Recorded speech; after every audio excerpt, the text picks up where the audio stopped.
Hai semua, ketemu lagi dengan pelajaran Bu Eni dengan bab 6 yaitu tata surya. Didengar, disimak videonya ya, Nak.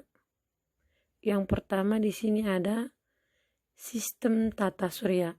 Tata surya adalah susunan benda-benda langit yang berputar mengelilingi matahari sebagai pusatnya. Sistem tata surya sendiri adalah susunan benda-benda langit yang terdiri atas matahari sebagai pusat tata surya, planet-planet, komet, meteoroid, dan asteroid yang mengelilingi matahari. Tata surya kita terletak dalam suatu galaksi bernama galaksi Bima Sakti atau sering disebut Milky Way. Yang pertama di sini ada matahari. Matahari adalah bintang yang berupa bola gas panas dan bercahaya yang menjadi pusat sistem tata surya. Di sini ada gambar dengan 9 inti dari matahari. Tapi yang kita bahas hanya 4. Karena di pelajaran IPA kalian itu hanya membahas 4 bagian dari matahari. Yang pertama ada inti matahari. Inti matahari ini berfungsi sebagai sumber energi matahari, di mana energi dari inti ini akan diradiasikan ke lapisan luar matahari dan kemudian disampaikan ke ruang angkasa. Nah, yang kedua ada fotosfer. Fotosfer memiliki suhu sekitar 6000 Kelvin dengan ketebalan sekitar 300 km. Melalui fotosfer, sebagian besar radiasi matahari akan terdeteksi sebagai sinar matahari yang diamati di luar bumi. Dan di dalam fotosfer terdapat bintik matahari, yaitu daerah dengan medan magnet yang kuat dan dingin serta lebih gelap dari wilayah sekitarnya. Nah, yang ketiga di sini ada kromosfer.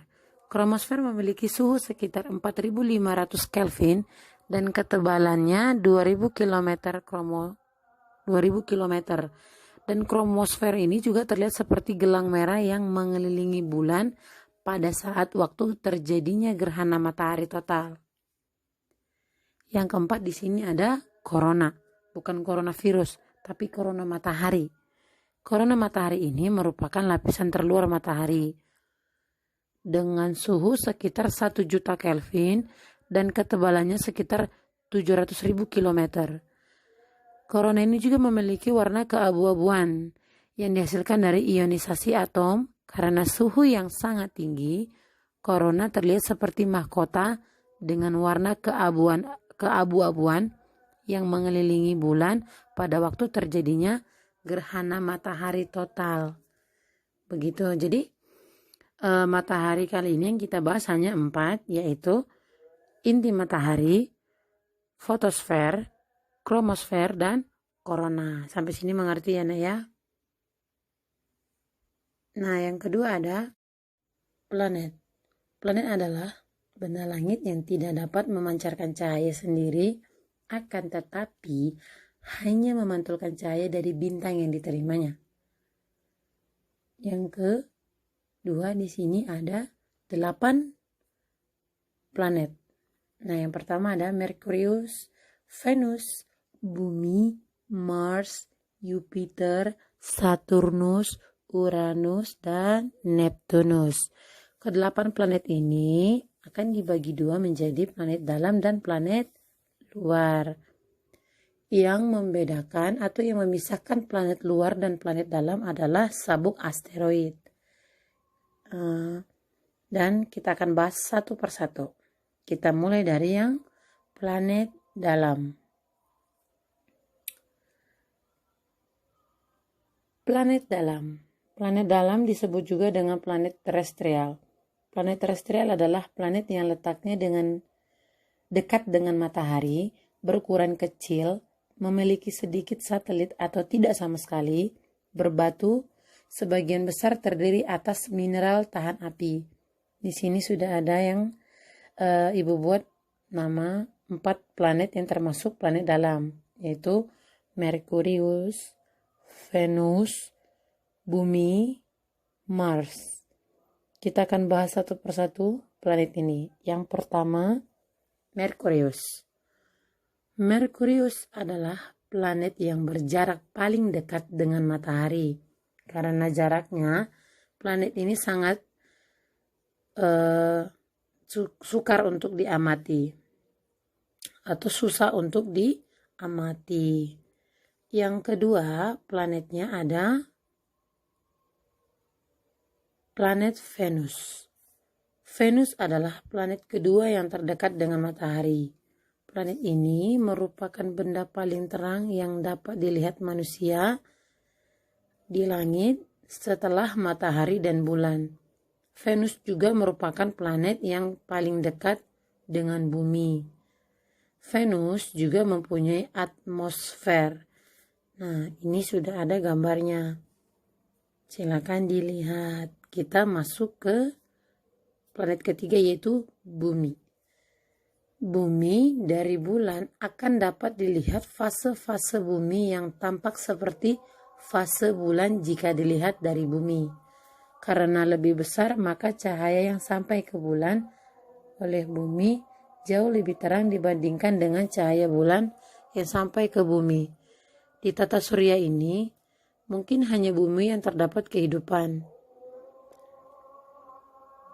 Nah, kita lanjut lagi ke 4. Planet Mars sering disebut sebagai planet merah. Kenapa? Planet Mars ini ternyata terdapat atmosfer tipis, namun tekanan udaranya di sana hanya kurang lebih 1/100 tekanan udara bumi. Atmosfer di Mars tidak mendukung untuk terjadinya ada kehidupan seperti di bumi. Begitu, sampai sini jelas ya. Yang kedua ada planet luar. Planet luar disebut juga planet Jovian. Planet Jovian adalah planet yang letaknya jauh dengan matahari, berukuran besar, memiliki banyak satelit, dan sebagian besar tersusun dari bahan ringan seperti hidrogen, helium, metana, dan amonia. Di sini sudah Ibu buat nama-nama planet yang termasuk planet dalam, yaitu Jupiter, Saturnus, Uranus, dan Neptunus. Yang kita bahas pertama adalah Jupiter. Jupiter adalah planet terbesar di tata surya ini. Dapat diamati tanpa menggunakan teropong karena cahayanya tampak cemerlang. Diameter planet ini 11 kali diameter bumi. Masanya 300 kali bumi. Volumenya 1000 kali bumi. Jupiter kalah padat dibandingkan dengan bumi. Kerapatannya 1,33 kali kerapatan air. Permukaan Jupiter memang lembek, maka dari itu jika ada pesawat datang ke sana, tentu kesulitan dalam mendarat. Yang kedua ada Saturnus. Saturnus dijuluki planet bercincin. Dengan teleskop sederhana, kita dapat melihat teropong yang melingkari planet ini. Cincin-cincin planet ini tampak simetris sehingga tampak indah diamati. Nah nih, sudah ada gambarnya Ibu buat. Silakan dilihat. Cincin ini terbentuk oleh debu dan gas yang membeku. Jadi dia kelihatan tampak indah. Padahal sebenarnya dia hanya dibentuk oleh debu dan gas yang membeku. Nah, di sini ada ketiga planet Uranus. Untuk melihat Uranus diperlukan bantuan teropong. Planet ini mempunyai perilaku aneh. Kenapa aneh?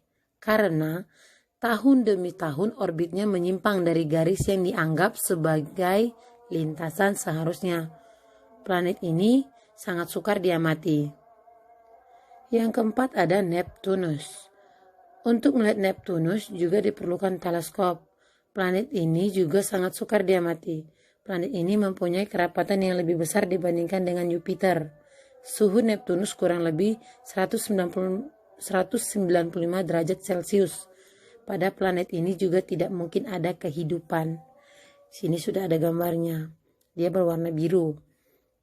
Yaitu namanya Neptunus. Nah, setelah ini kalian akan mengerjakan soal-soal tugas. Kalian tulis soalnya dan jawabannya di buku tulis kalian. Lalu seperti biasa dikirim ke Google Classroom. Sekian dan terima kasih. Tetap di rumah, jaga kesehatan, dan Tuhan menyertai kita semua. Bye-bye.